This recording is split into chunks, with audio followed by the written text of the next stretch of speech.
Então hoje a gente continua um pouquinho de história sagrada. Eu vou fazer um resumo, né? Da história do...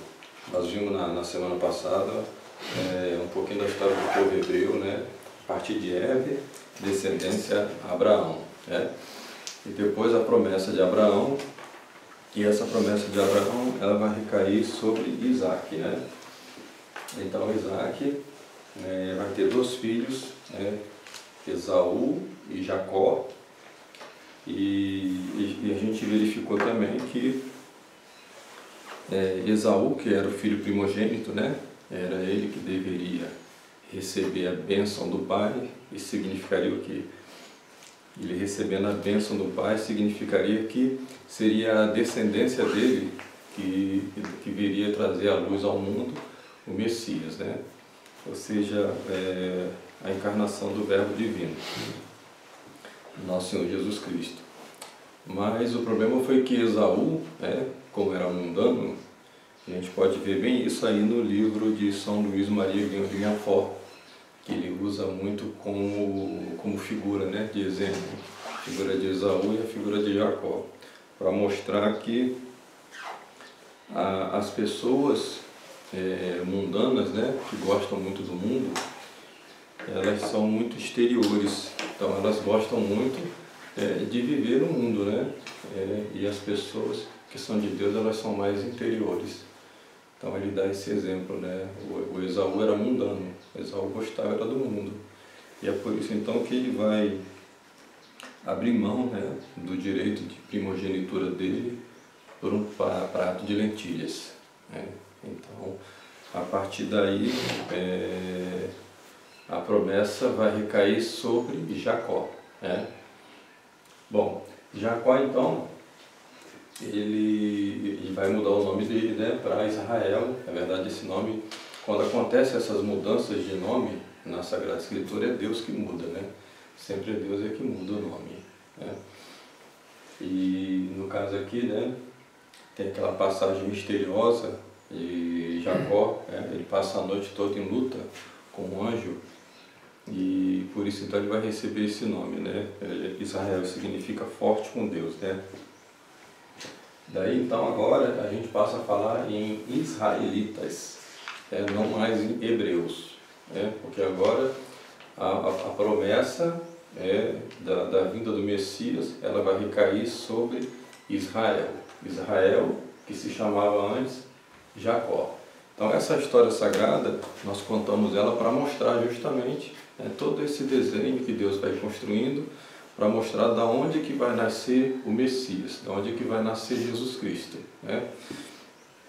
Só que Deus vai preparando o povo escolhido por Ele vai preparando, né, muito aos poucos, e vai dando sinais e vai dando símbolos, né, dessa promessa da vinda do Messias. Então, por exemplo, quando Deus faz a promessa a Abraão da terra prometida, né, é claro que para o povo naquela época significava uma terra, né, um território, que de fato Abraão vai em busca disso, né? Então Abraão ele vai migrar lá da Mesopotâmia, né, na cidade de Ur, e vai chegar até essa região aqui, que é conhecida como Palestina. Na realidade, esse nome Palestina foi dado depois pelos gregos, né? Mas a gente conhece essa região como região da Palestina, né? Então ele vai migrar para cá, a terra de Canaã, considerando essa a terra prometida. E aqui, nós temos o Rio Jordão passando aqui, e a oeste, né, que ficava a terra de Canaã, a terra prometida, a oeste do Rio Jordão, né? Na Sagrada Escritura eles usam o termo, né, além, né, além do Rio Jordão, para indicando o oeste, né, ou aquém, que indica o antes, né, do Rio Jordão. Então, essa promessa da terra prometida, hoje nós sabemos, né, que na realidade essa terra prometida é a Jerusalém Celeste, né? É o próprio céu, né? Que o homem foi feito nessa vida para amar, conhecer e servir a Deus, né? ir para outra vida, né? Possuir, né? Esse foi um direito que Jesus Cristo conquistou para nós com o seu sangue, né? Que nós havíamos perdido pelo pecado original. A gente conseguir a fruição de Deus na visão beatífica, né? No paraíso. Então essa é a verdadeira terra prometida, né? É a Jerusalém celeste, é o reino de Deus, o reino dos céus, né? Mas aqui para eles, né, como Deus preparava eles aos poucos, né? Como a gente prepara uma criança para aquilo que a gente vai dar para ela depois, né? A gente vai preparando essa criança muito aos poucos, assim também Deus fazia com eles. Então essa é a ideia da terra prometida. Então, aqui eles vão se estabelecer, né? Abraão vai comprar um território, o território de Hebron, né? E vai se estabelecer aqui. Então aqui é que ele vai ter, né, o filho dele, né? Isaac. Isaac então, Jacó vai ter que fugir, né? Porque na realidade, né, quando Esaú souber que o pai, né, deu a bênção para Isaac, Esaú vai ficar muito enfurecido, né? Porque isso se deu também por uma, né? Era lógico que foi uma permissão de Deus, né? Mas digamos assim, né? Foi a Rebeca, a mãe, né? Que teve a ideia, né? Porque ela via que Jacó era aquele filho obediente, era aquele filho que agradava, né? Era o filho que era interior, tinha uma vida espiritual, estava mais preparado, né, para essa missão do que o Esaú, que era um filho mundano. Na verdade eles eram gêmeos, né? Mas o Esaú nasceu primeiro e o Jacó nasceu segurando a perna dele, né? Então como ele veio primeiro, então ele era o primogênito, mas ele abriu mão da primogenitura dele por um prazo de lentilha. Então pouco antes de morrer, né, Isaac já envelhecido, já tinha perdido a visão, e ele estava preparado então para morrer e para deixar a bênção dele para o filho, que seria Esaú. Ele não sabia que Esaú tinha, né, cedido o direito de primogenitura. Ele ia conceder isso a Esaú. Esaú era peludo, né? Então Esaú estava para o mundo, como sempre, né, nessa hora. E o pai tinha pedido então para a esposa preparar, né, um cozido para ele. E ela então pede para Jacó, né, matar os carneiros lá e para preparar tudo do jeito que o pai gosta. E ela pega e veste ele, né, com as peles de carneiro, para ele ficar peludo, como Esaú. Então ele se aproxima do pai como se fosse Esaú. Então o pai toca, né, vê o pelo e acha que Jacó é Esaú.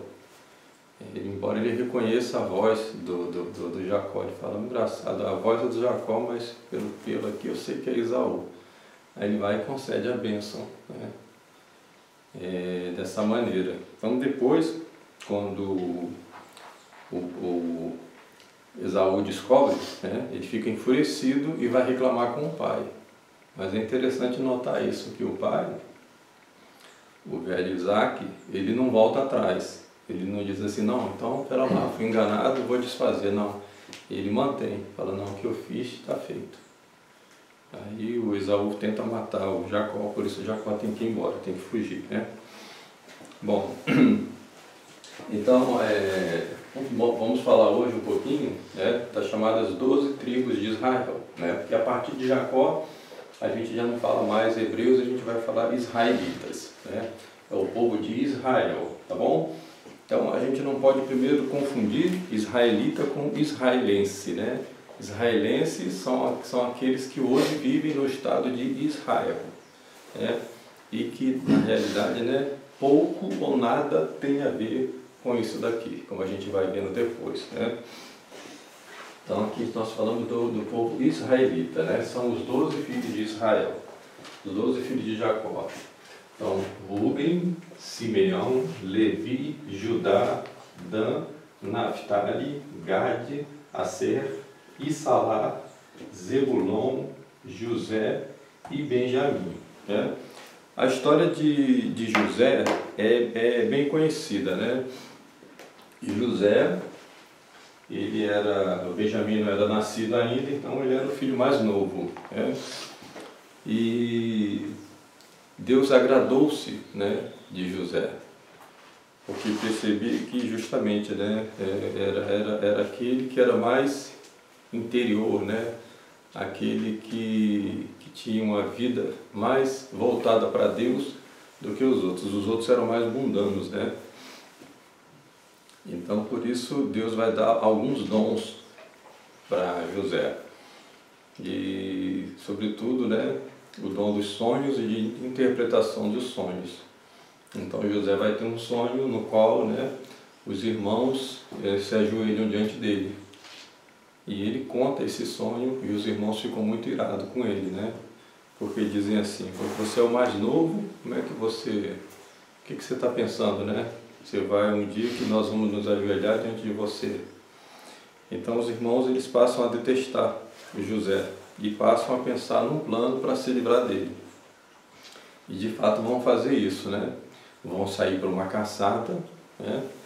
E nessa caçada, então, eles vão ferir José e vão ficar pensando ali o que faz com ele, né? Uns querem matá-lo e quem vai decidir por não matá-lo vai ser Judá, né?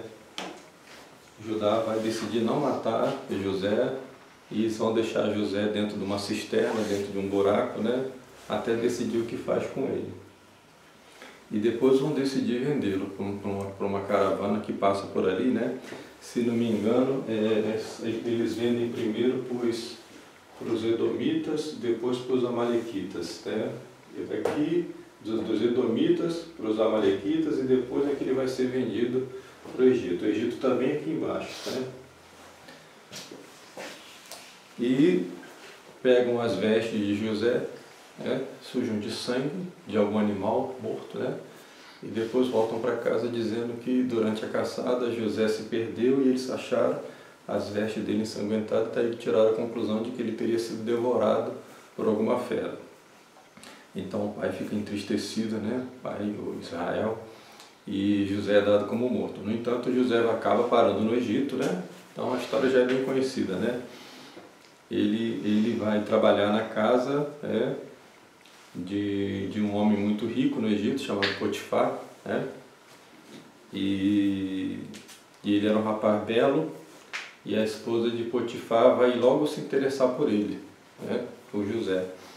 E durante a ausência do marido, ela vai várias vezes, né, tentar se insinuar para ele, e ele, muito correto, né, vai fingir que não está vendo, e vai evitando, fugindo dela, e cada vez, né, cada dia que passa, essas investidas dela vai se tornando mais intensa, até que finalmente, né, ela vai tentar uma aproximação mais forte com ele vai repudiar ela, e ela vai ficar com muito ódio dele, ela vai rasgar as vestes dela, e quando o marido chega, aí ela diz que ele tentou agarrá-la à força, né, então ele inventa uma mentira contra ele, e por causa disso Potifar fica muito entristecido, que Potifar gostava muito dele, né? Ele era um servo, né, muito fiel, muito competente, então Potifar entristecido, mas ao mesmo tempo, né, enfurecido devido a essa calúnia, né, então põe ele na prisão. Então, ele vai ficar lá na prisão durante muito tempo, né? E durante o período que está na prisão ele vai conhecer duas pessoas, né? Um foi funcionário do faraó, né? E acabou caindo em desgraça, né? E esses dois homens tiveram sonhos e tal, e vão contar para José, e José vai fazer a interpretação do sonho. Então um indicava que um ia morrer, né?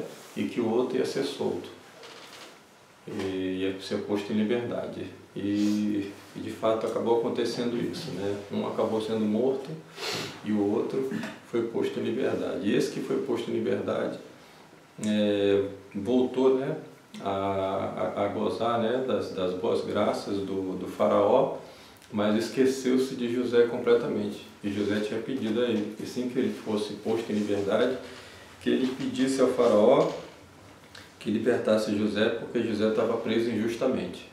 Então, novamente, os anos se passam, José continua preso. Até que o faraó tem aqueles sonhos que estão atormentando ele, né? E aí é que esse funcionário do faraó lembra daquele jovem que está na prisão, que sabe interpretar sonhos. Então aí o faraó manda chamá-lo, porque nenhum dos sacerdotes do faraó, né, eram capazes de interpretar os sonhos do faraó. E lembre vocês que o demônio agia por esses sacerdotes do faraó, né? A Sagrada Escritura diz que, por exemplo, né, na época de Moisés, que vai ser bem mais à frente, né, os sacerdotes do faraó vão fazer o cajado dele se transformar em serpente, né? E depois o Moisés faz o cajado dele se transformar numa serpente que vai devorar a serpente dos sacerdotes. Então, né, esses sacerdotes, eles tinham, né, o demônio manifestava prodígios através dele, mas nem eles foram capazes de interpretar, né, os sonhos do faraó. E, no entanto, quem vai interpretar vai ser José, né? Então o faraó tinha um sonho lá, avistava o rio Nilo, e do rio Nilo saíam, né, 7 vacas magras, se não me engano, né, e elas saíam do rio e devoravam as 7 vacas gordas que estavam à beira do rio.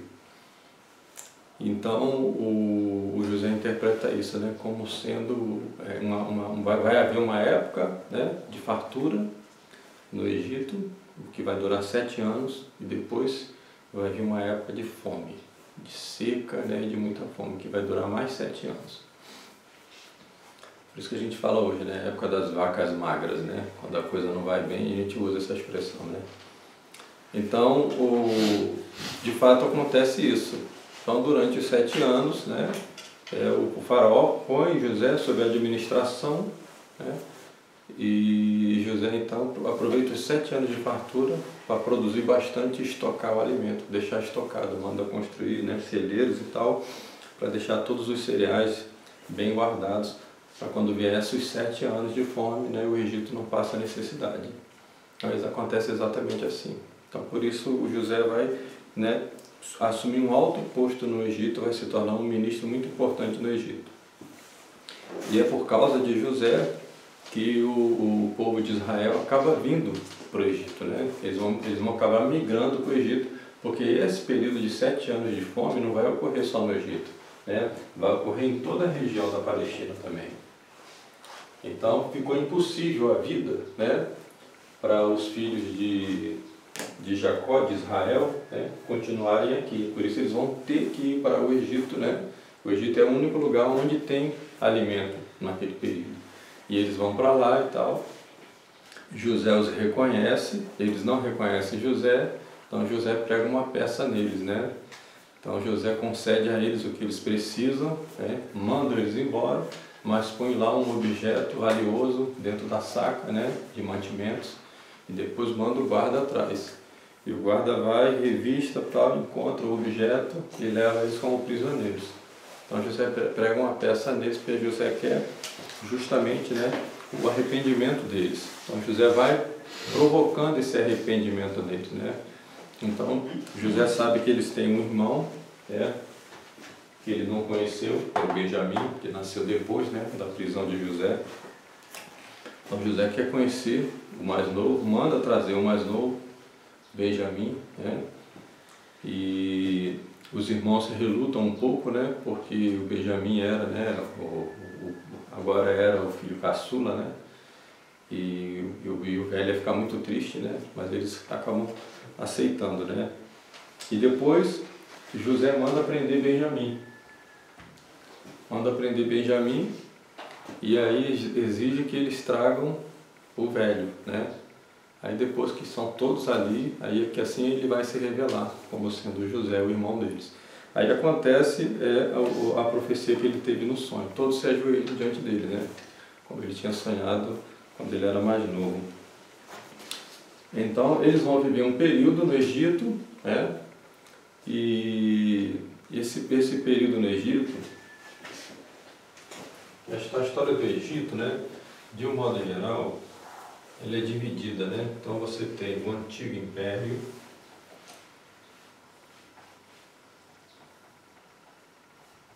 e tem o Médio Império e o Novo Império.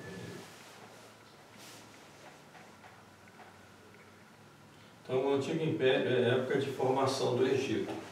É a unificação do Egito a partir, né, do reino de Menes, quando ele vai unificar, né, o Baixo e o Alto Egito, né, vai formar um reino só, vai ser o primeiro faraó. Então, essa palavra faraó não tem uma tradução muito adequada. Algumas pessoas dizem que significa grande casa, né? Porque a partir daí, né, vão ter as dinastias faraônicas. Então, a dinastia é governos de uma mesma família, né? Então, logo, né, o Egito, né, vai se tornando, né, uma teocracia. Ou seja, né, uma divinização do monarca, né, do faraó. O faraó, ele vai governar como se ele mesmo fosse um deus, como se ele fosse, né, da família dos deuses. Então, os deuses mais importantes era a Ísis, né, Ísis e Osíris, né, Ísis e Osíris. Então, os faraós são como da família de Ísis e Osíris. Então, vão ter as primeiras dinastias a partir de Menes, né? Então, são nessas primeiras dinastias que vão se construindo as grandes obras do Egito, né? Então, aqui uma coisa importante para se falar sobre o Egito é que a escravidão sempre existiu no mundo antigo, né? Mas quando a gente fala nessas grandes obras que os egípcios fizeram, eles eram capazes de fazer coisas grandiosas. Tudo no Egito é gigantesco, né? Então eles vão construindo, né, canais de irrigação. O Egito, nesta época aí, era muito diferente do que é hoje, né? Porque o Egito depois foi islamizado e tal, né? Foi conquistado por vários povos. Mas nessa época aí eles conseguiram transformar aquela paisagem. Quando você vê o Egito hoje, por exemplo, você vê as pirâmides de Gizé, né? Você vê um deserto ali. Aquilo ali era tudo verdejante. Eles irrigavam tudo, né? Diz que aquilo era uma coisa belíssima de se ver, né? Aquela paisagem. Mas tudo produzido, né, pela obra humana. Eles aproveitavam as cheias do rio, né? E as cheias do rio depositavam o humus, né, que é um fertilizante natural. Quando baixavam as águas, eles aproveitavam aquilo e plantavam. Então era tudo arado, tudo cultivado, né? Eles construíam, né, as represas, né, para poder controlar o fluxo de água dos rios, faziam os canais de irrigação, e então logo eles vão construir essas pirâmides, né? Então todas as pirâmides do Egito, elas foram construídas no Antigo Império. O período do Antigo Império, que é lá mais ou menos 2000 a.C. Então todas as pirâmides que existem no Egito foram construídas nesse período. As pirâmides eram túmulos, né? No início, elas não eram exatamente, né, com essa forma triangular que ficou mais tarde, né?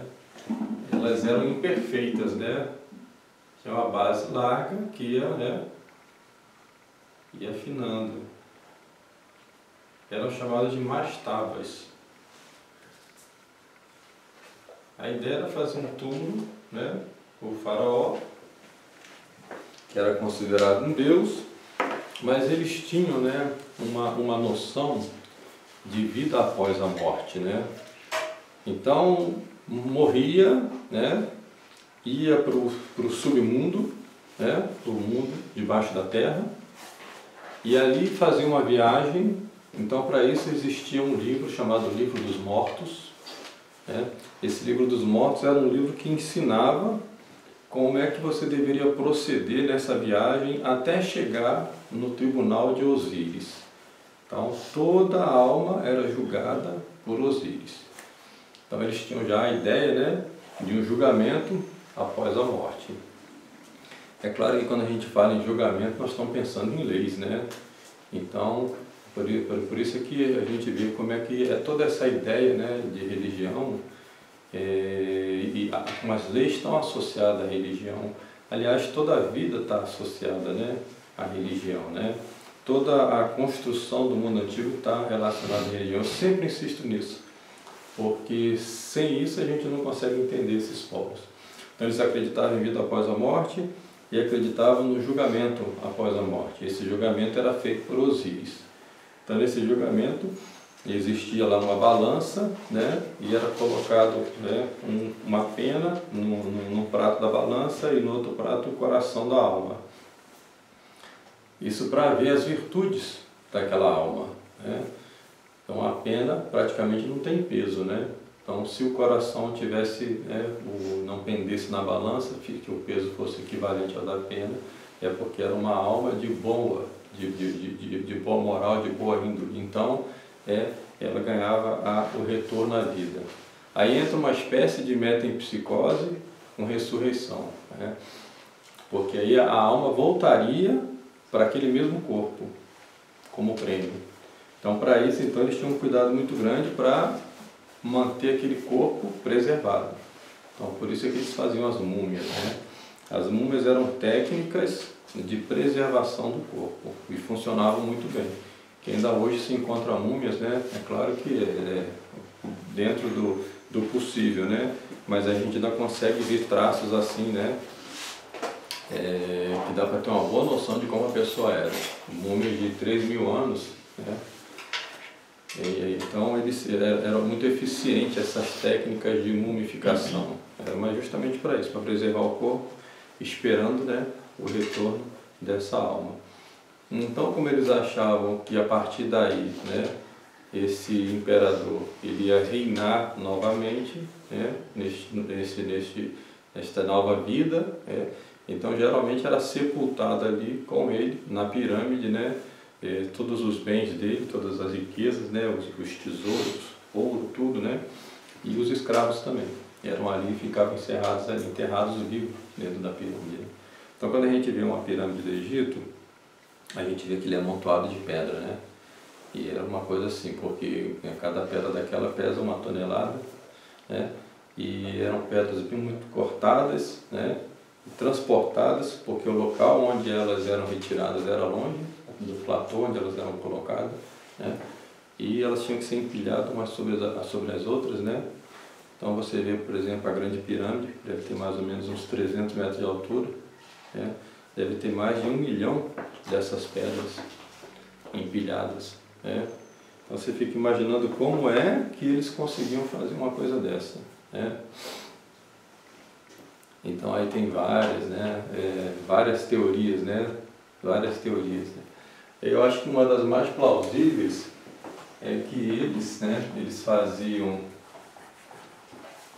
Eu acho que essa aqui é bem plausível, apesar de que fosse bastante trabalhoso, mas eles tinham muita gente para trabalhar, eles punham o povo todo para trabalhar. Então aqui, não é exatamente uma escravidão, embora estivessem escravos, tá? Mas era mais, né, um trabalho compulsório, obrigatório. Por que não era uma escravidão? Porque essa gente era paga, entendeu? Então os trabalhadores recebiam por isso. Então, eles davam alimento, né? Davam mantimentos e tal. Só que a pessoa tinha que ficar trabalhando lá, entendeu? Para construir uma pirâmide demorava 20, 30 anos. Era a vida toda do faraó. Ele começava a fazer ainda criança, né? Começava a construção, que estava preparando aquilo para quando ele morresse. Então ficava 20 anos, 30 anos fazendo uma pirâmide dessa. Então, provavelmente, né? Eles faziam a primeira base. Depois enterrava tudo e aqui faziam a segunda base, enterrava e assim ia, né? Depois, quando tivesse tudo pronto, cavava tudo, tirava todo aquele monte de cascalho ali, né? Essa aqui é uma hipótese, né? Eu acho que é mais provável, né? Porque como é que faria para levantar essas pedras todas e colocar? Outra hipótese é de que iam fazendo rampas, né? Iam fazendo rampas, né? E arrastando a pedra, né? Mas então essas pirâmides construídas aqui no Antigo Império, tá? Depois do Antigo Império, eles não constroem mais pirâmides. Aí eles vão fazer túmulos nas rochas, né, são chamados de hipogeus. Então, a maior parte, né, dos túmulos dos faraós, depois do Antigo Império, você vai encontrar no Vale dos Reis, né, e nas montanhas lá. Então, eles cavavam e faziam, né, as câmaras funerárias dentro da montanha. Não mais pirâmides. Talvez porque viram que é muito trabalhoso, né, fazer uma pirâmide. Algumas não davam certo, algumas acabavam desabando, né, porque dentro delas, né, tem passagens, né, não é uma coisa assim, né, só pedra em cima de pedra, entendeu? Tem passagens dentro dela. Né? Essa é uma coisa claustrofóbica, entra dentro de uma pirâmide, né? Então, quando o povo, né, de Israel foi para o Egito, nós já estamos falando aqui do Médio Império, esse período aqui, né? Então, é esse período do Médio Império, o Egito era grandioso, né, era um grande império já. Ele vai sofrer com algumas invasões. Então vai ter um período aqui que os egípcios vão ser dominados por um povo chamado Hyksos.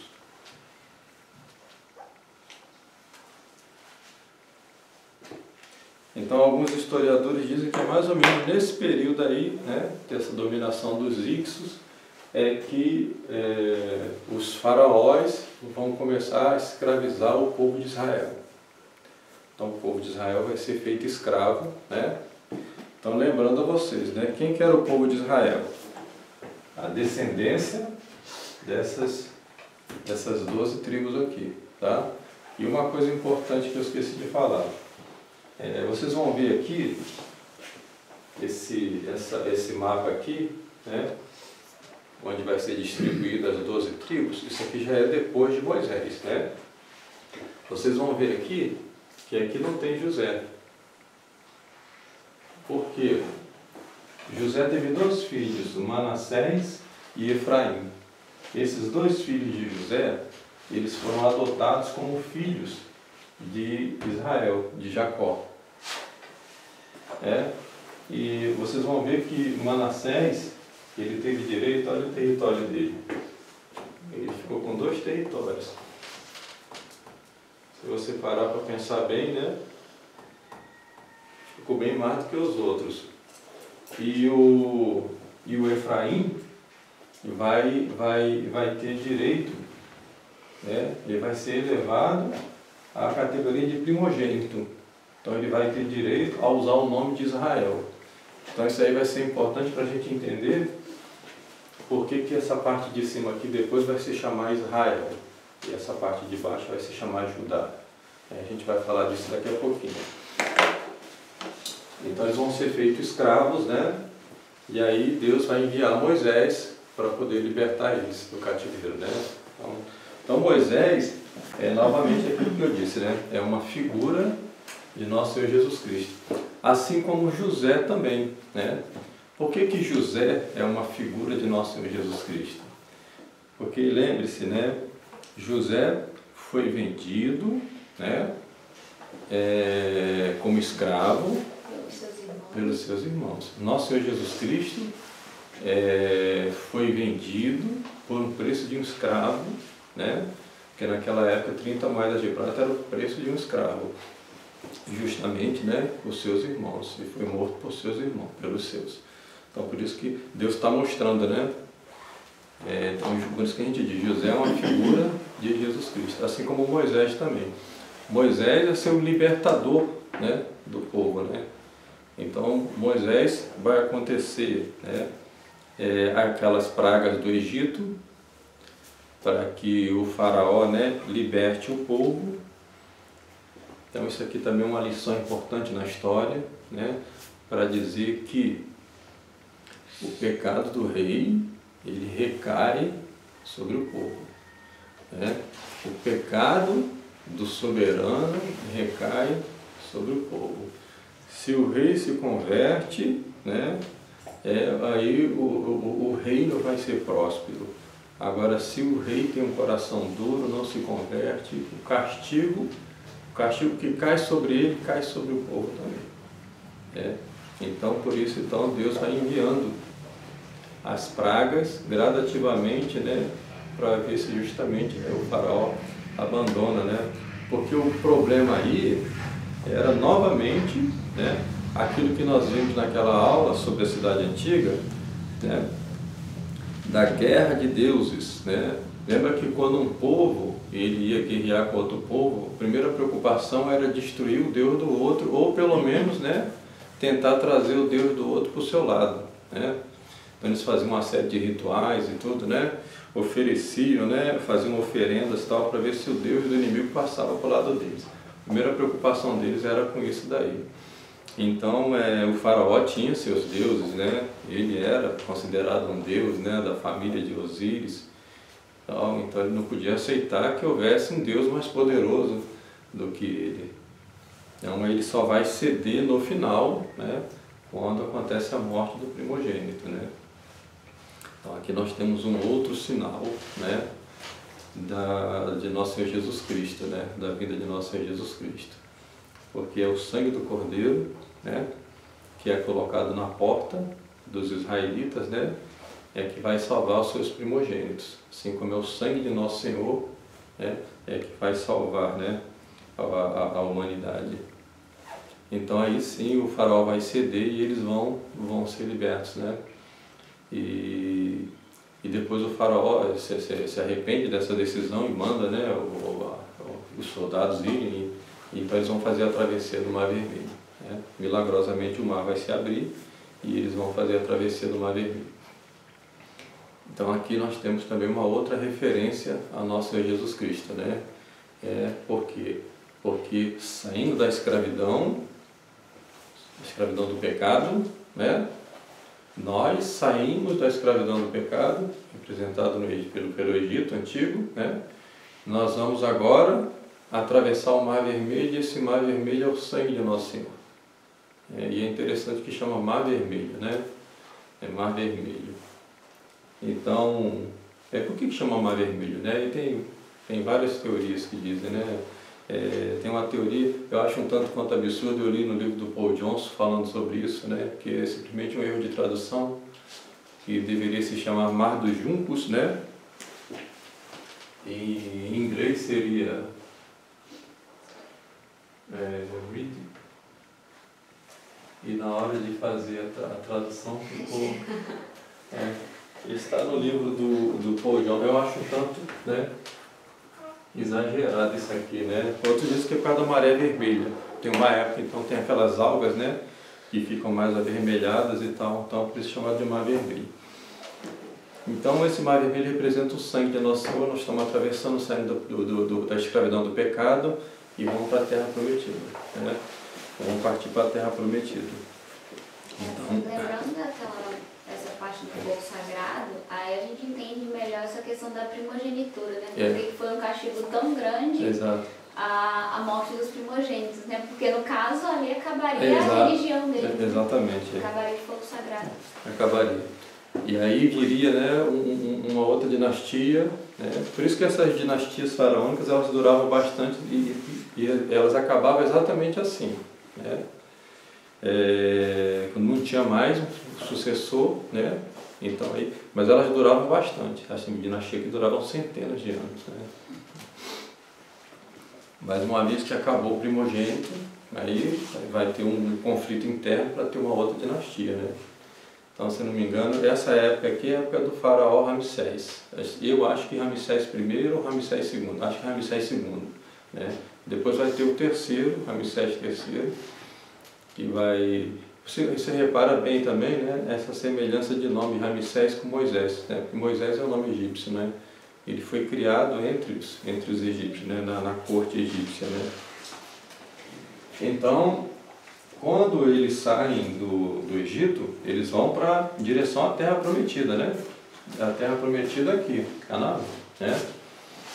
E aí Moisés, vai acontecer várias infidelidades do povo nesse caminho, né? Várias infidelidades, né? Aí eles vão ficar reclamando o tempo todo, né? Porque eles vão ser alimentados com o maná do céu, né? que também é uma outra figura de Jesus Cristo, né? Que é o pão da vida, né? O pão que vem do céu, que é a Sagrada Eucaristia. Uma outra referência a nosso Senhor Jesus Cristo.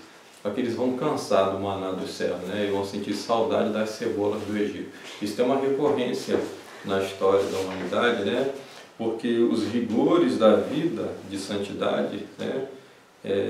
Faz com que o homem sinta saudade da mundanidade. Então, né? Viver de acordo com os preceitos da lei, viver de acordo com os preceitos da lei divina, viver de acordo com a vontade de Deus, o prêmio é grande, né? O prêmio é o céu, né?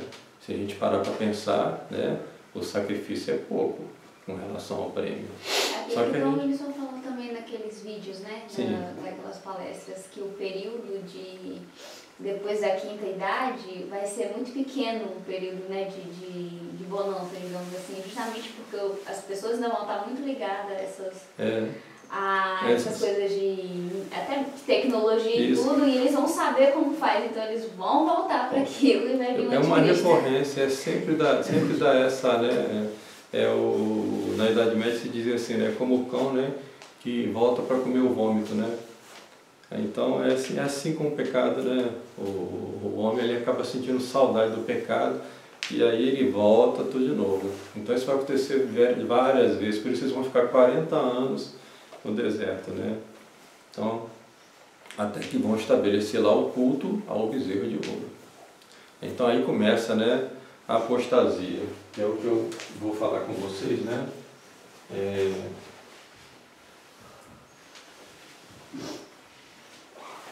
Vou dar uma ênfase aqui nessa questão, né?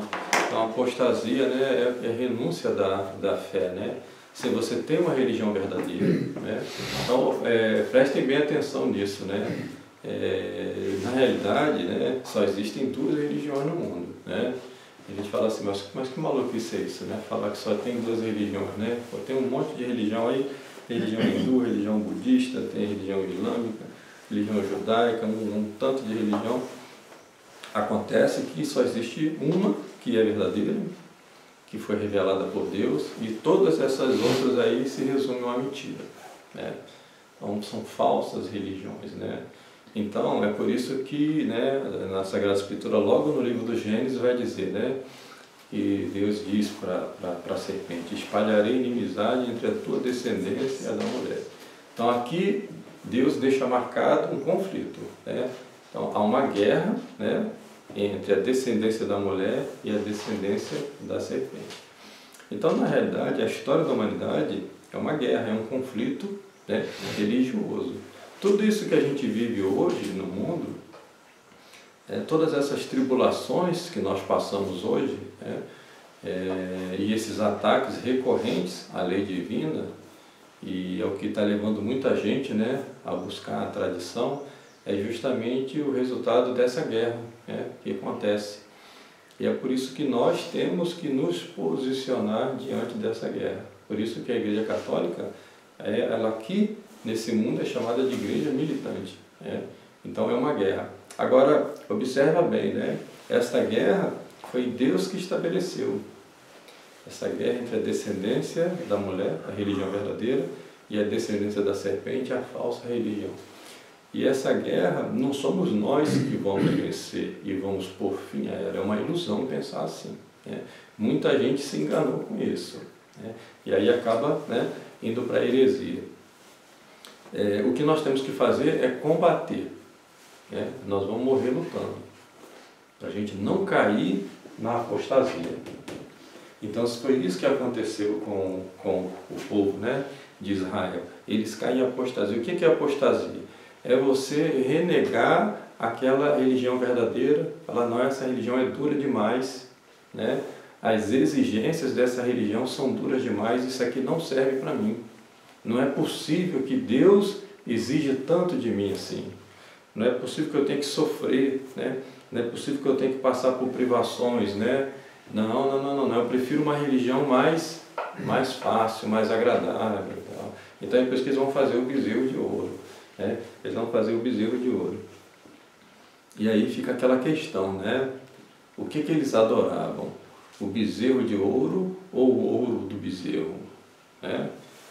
Então, muito provavelmente, né, eles adoravam mesmo era o ouro do qual era feito o bezerro. E é assim até hoje, né? É assim até hoje.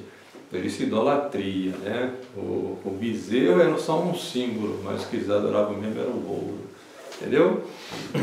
Então, castigo de Deus, né? Castigo de Deus, justamente quando Moisés vem com as leis. Né? As leis escritas por Deus para mostrar para eles. Porque aquela lei que nós vimos na outra aula, né? As leis naturais que estão, né? Elas estão... O homem tem uma capacidade de captar a lei natural de Deus, né? A gente chama de sindérese. Isso acontece na nossa idade da razão. Qualquer homem, né? Em qualquer lugar do mundo, em qualquer época, é capaz de compreender a lei divina, a lei eterna, a lei natural, né? Mas Deus vai escrever para lembrar para eles a apostasia deles, né? Então, por isso que a primeira, amará teu Deus acima de tudo. E eles fizeram o contrário, né? Eles estavam adorando o ouro do bezerro, né? Então vem castigo. 40 anos vagando no deserto, né? Então é por isso que a partir das leis, né? Observa que até aí eles não têm reis. Eles não têm reis. A ideia de rei, né, vai estar sempre associada à ideia religiosa. Então, para eles, né, esse Deus, esse rei, ele só pode vir no momento messiânico, né, que é Deus que vai dar para eles um rei, né. Então, eles vão retornar para a terra prometida, né. Eles vêm do Egito, mais ou menos aqui, né, e eles vão fazer esse entorno aqui, ó. Eles não vêm direto por aqui. Eles vêm por aqui, por essa outra margem do Jordão. Eles passam por baixo aqui. Aqui já havia, né, o Mar Morto. Esse Mar Morto é chamado assim porque depois, né, do castigo de Sodoma e Gomorra, né, essa região aqui toda foi morta. Por isso que esse mar aqui é chamado morto. Ele é extremamente salgado, né? Se você deitar, você flutua nele, você não afunda. É extremamente salgado aqui. Então aqui não nasce nada, tudo morto mesmo, né? Então por isso é chamado Mar Morto. Então eles vêm para cá, né?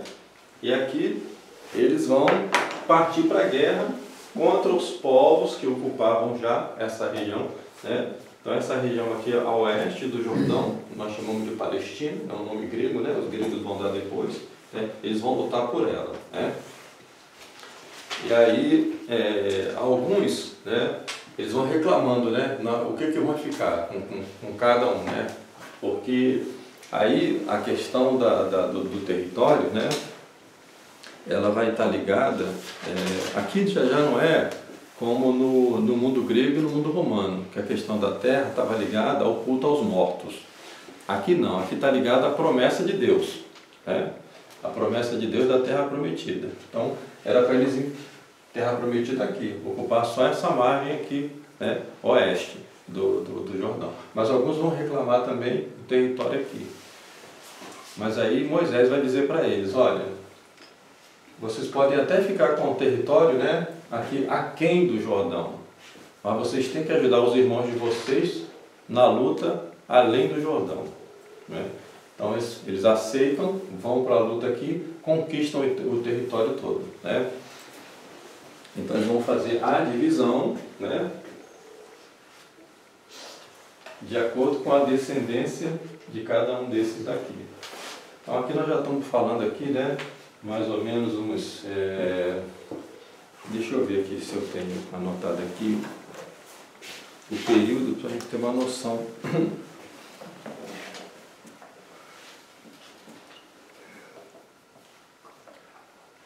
Então, no século 8 a.C., eles vão para a Palestina, está dizendo aqui. Depois eles vão retornar na Era do Juízo, aqui mais ou menos. Essas datas aqui não estão muito precisas, não.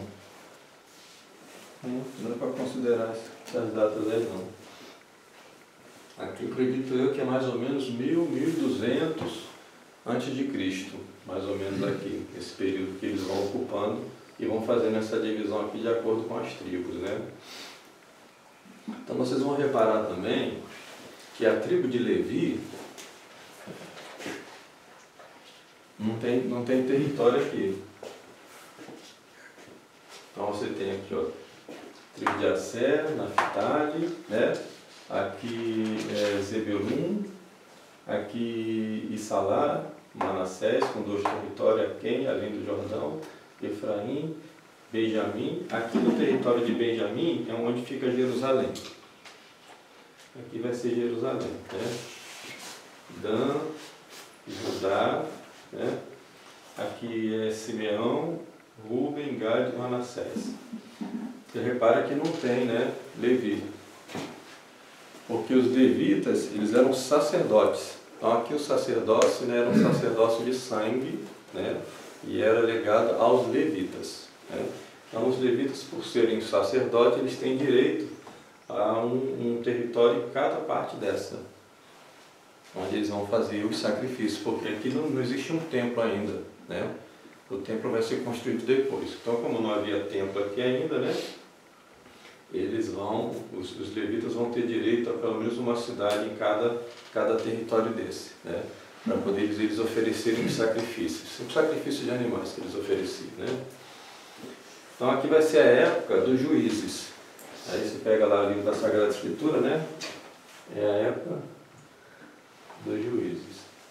Então aqui nós tivemos, né, no Egito, né, nos 40 anos do deserto, nós tivemos, né, um processo de apostasia.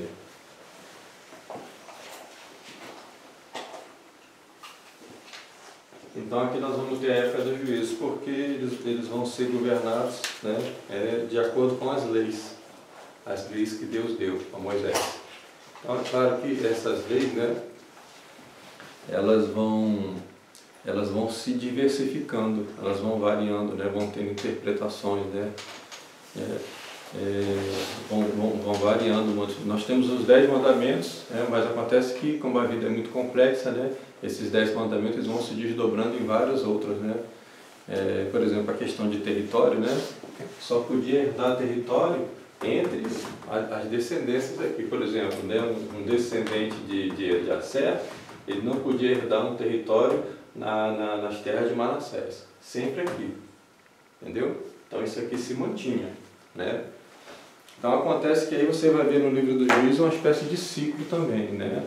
Aí você vai ter, né, apostasia, castigo, né?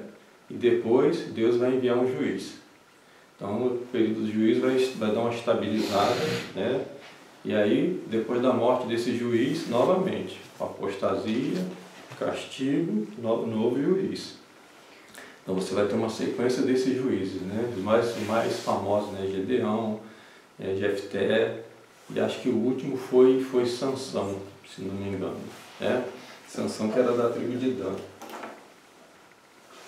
E aí depois de Sansão é que vem Samuel, né? Então Samuel vai escolher então o primeiro rei deles. Então isso vai acontecer devido, né, aos constantes conflitos com esses povos vizinhos, né? Filisteus, principalmente filisteus, né? Os filisteus nesse período aí estão atormentando bastante eles, né? Então eles vão resolver unificar as tribos, né, em torno de um rei. Então aí começa o período chamado monarquia. Por isso então que você tem na Sagrada Escritura, né? Você tem o livro do Gênesis, depois o livro do Êxodo, né, que é a parte lá que eles saem do Egito. Depois você vai ter Juízes, que é essa parte, né? E depois você vai ter o livro dos Reis, que é a parte então que se institui a monarquia do povo de Israel, né? Então você vai ter o período dos reis. Então nós tivemos antes, né, os patriarcas.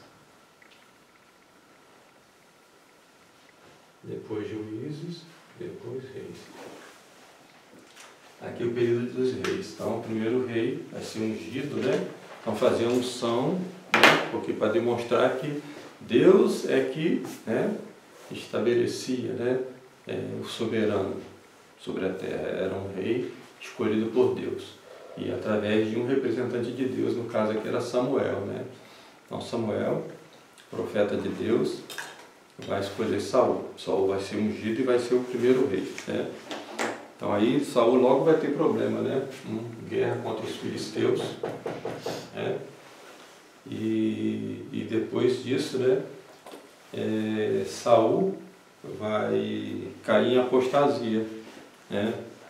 Ele não vai confiar no Deus de Israel, o Deus verdadeiro, né? E vai fazer uma consulta às necromantes, né? Necromantes eram aquelas feiticeiras dos outros povos, que previam o futuro, eram como as pitonisas lá do oráculo de Delfos na Grécia. Então ele vai fazer uma consulta que é proibido, observa bem, hein? A Sagrada Escritura proíbe fazer esse tipo de coisa. E é o que os espíritas fazem.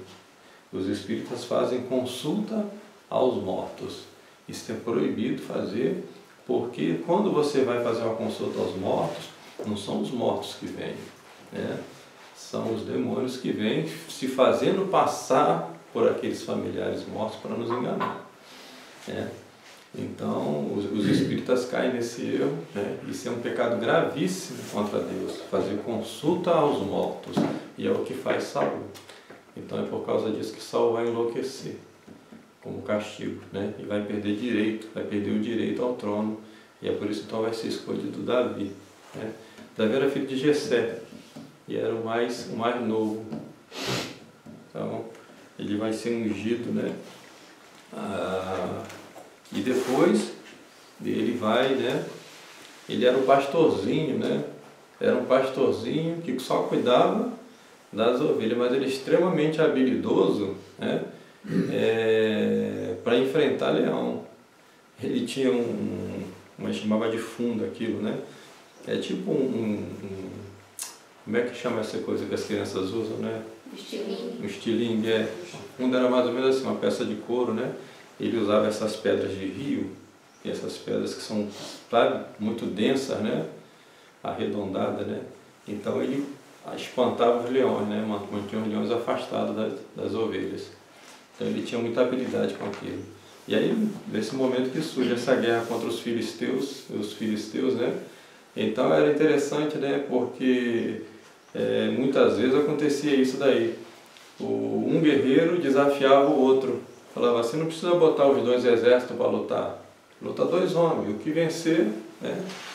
O povo vencedor escraviza o outro. Entendeu? Então fazia esse desafio. E os filisteus tinham Golias, que era um cara, né? Na época era considerado um gigante, devia ser mesmo, né? Devia ser um sujeito no mínimo de uns 2,5 metros. E quer dizer, ninguém tinha coragem de enfrentar. E ele vinha lá desafiar, falava, não precisa lutar exército contra exército, manda só um de vocês para me enfrentar, né? E ficava fazendo esse desafio e ninguém ia, né? E quando o Davi soube, Davi falou, mas não tem homem aqui em Israel para enfrentar, então vou eu, né? Aí todo mundo achou engraçado porque ele era um rapazote, né? Não tinha nem o corpo formado direito. Mas foi, e deram-lhe uma armadura, ele falou, não, armadura não, porque não consigo me mexer com esse negócio, pesado demais, né? Então ele foi lá no rio, catou as pedrinhas dele e levou a funda dele e foi, né? E aí, quando Golias viu, né, aquele rapazote, danou a rir. Falou, mas como é que pode? Vocês mandaram um moleque desse para lutar comigo? Vocês perderam a cabeça, né? Vocês não tem outro para mandar não? Tem que ser esse daí? Enquanto ele ficava rindo, né, o Davi pegou a pedrinha, botou lá na funda e acertou bem na cabeça, certeiro na testa, derrubou na hora, né? Deu uma fratura, né? Uma traumatismo craniano, né? E caiu, no que caiu, Davi correu lá, pegou a espada dele e cortou-lhe a cabeça. E aí acabou, né? Acabou a batalha, né? Os filisteus recuaram, né? E aí Davi vai ser perseguido por Saul, na loucura, né? Saul vai ficar perseguindo Davi, enciumado, porque percebe que Davi é escolhido de Deus, né? E é engraçado essas coisas para mostrar para nós também, né? Quando se fala assim, né? Deus escolhe os piores, né? Para dizer assim, né? Escolhe aqueles que são os menos prováveis. aqueles que parece que é absurdo mesmo, né? Como foi o caso de Santa Joana d'Arc, né? Aí você vai escolher justamente um que ninguém dá nada por ele, falando, esse daí não. Mas aí Deus escolhe aquele que é para mostrar exatamente que existe a ação de Deus ali, né? Por isso Davi vai ser um grande rei, né? Davi vai ser um grande rei, mas também vai cometer seus pecados. Ele vai cometer seus pecados, um pecado gravíssimo, né? Ele vai cobiçar a mulher de um general, né? Urias, e vai enviar esse general para a guerra já pensando nisso, né? E ele com tanto poder, né? Isso que justamente aquela, né? Que Urias vai e morre na guerra, e ele consuma o pecado dele. E depois vai ser então, né? O profeta, como que chamava o profeta? Você lembra, Cadu? Natan. Muito obrigado, Cadu. Então, Natan que vai dizer isso para ele, né? Natan conta a história para ele, né? Imagina um homem rico, né? Que tinha tantas ovelhas, né? E ele quis justamente a ovelha daquele homenzinho pobre que só tinha aquela. O que o Senhor faria com esse homem? Aí o Davi falou, eu mandaria matar ele. Aí o Natan falou, mas foi isso que o Senhor fez. O Senhor tinha tantas ovelhas, o Senhor quis justamente. Aí por isso o Davi se arrepende, né? Mas faz um arrependimento público. Isso é muito importante, né? O pecado dele foi um pecado de um rei. O pecado de um rei é um pecado que recai sobre o povo, né? Então ele vai fazer o arrependimento público. Ele vai se vestir com trapos, farrapos, né? E vai ficar andando, se penitenciando, né? Em público, né? Para mostrar o pecado dele. Então essa penitência dele, esse arrependimento, ele vai ser aceito por Deus. Então depois de Davi, Salomão, né? Então a época de Salomão é uma época grandiosa também. Salomão vai construir o templo, né? Porque até então as tábuas com as 12 leis, né? Que era uma presença real de Deus, simbolizada ali, né? Na chamada Arca da Aliança. E aqui também, né? Novamente, né? Uma outra manifestação, né? Do sinal de Deus, que a Arca da Aliança representa a Virgem Maria, né? Por quê? Porque a Arca da Aliança continha, né, as leis de Deus escritas diretamente por Deus, a manifestação de Deus, né? Por isso que a gente, quando reza a ladainha de Nossa Senhora, a gente fala isso, né? Ela é a Arca da Aliança, porque, né, é ela que viria trazer, né, a nova lei, né, o Salvador, né? Então é uma figura da Virgem Maria. Então, e a Arca da Aliança ela ficava no tabernáculo, né, que era uma tenda que eles tinham construído. Aí sim, Salomão vai fazer o templo, agora sim, né? Então esse templo vai ficar em Jerusalém. Aqui onde era, né, a tribo de Benjamim. Eles vão construir aqui o templo de Jerusalém. Então agora, todo sacrifício tem que ser feito somente no templo. Os levitas, né, aqui, né? E aí começa, né, outra apostasia, né? Essa apostasia crescente, porque esses povos, né, dessas tribos mais ao norte, eles vão começar a se contaminar com os deuses pagãos dos cananeus. Os cananeus eram terríveis, né? Eles faziam sacrifícios humanos para o deus Moloque, que era uma divindade, né, representada por uma estátua, né, feita de ferro fundido, né, meio homem, meio touro. O ventre era uma fornalha e eles sacrificavam crianças, né, crianças recém-nascidas, criança de 2 anos. Então essa coisa do Moloque, né, ela é muito representativa para nós hoje, porque lembra muito esse crime perverso que se comete hoje, que é o aborto, né? Que é porque o sacrifício era feito no ventre do Moloque. Então eles abriam, ali era uma fornalha, e jogavam a criança lá dentro, né?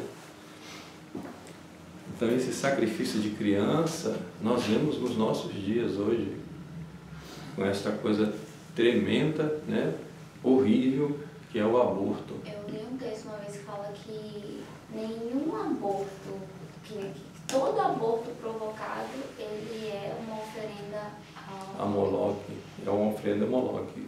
Então hoje continua o culto a Moloque. O aborto, na realidade, é isso. Né?